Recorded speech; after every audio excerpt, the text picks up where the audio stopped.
Hi friends, இன்றைக்கி நம்ம மீன் குழம்பு ரெசிபி தான் பார்க்க போகிறோம். ரொம்ப ஈஸியானது. மசாலாலாம் அரைச்சி போட வேணாம், வாங்கிக்கலாம். அதுக்கு ஒரு 10லேருந்து 20 பல் சின்ன வெங்காயமும் 10 பல் பூண்டும் எடுத்துக்கோங்க. அது கூட ஒரு 3 தக்காளியை போட்டு நல்லா அரைச்சி வச்சுக்கோங்க. ஒரு தேவையான அளவு தேங்காய் எண்ணெய் சேர்த்துக்கோங்க. அதில் வெந்தயம், கடுகு, சின்ன வெங்காயத்தை பொடியாக கட் பண்ணி சேர்த்துக்கோங்க.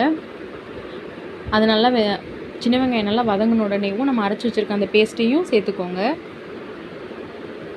இப்போ பச்சை வாடை போகிற அளவுக்கு நல்லா கிளறி விட்டுக்கோங்க.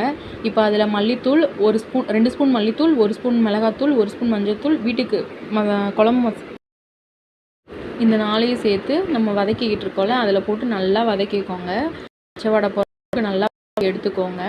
எலுமிச்சம்பழம் சைஸ் புளி முன்னாடியே ஊற வச்சுருங்க. அந்த ஊற வச்ச புளியை இது வதங்கின உடனே நல்லா கரைச்சி சேர்த்துக்கோங்க.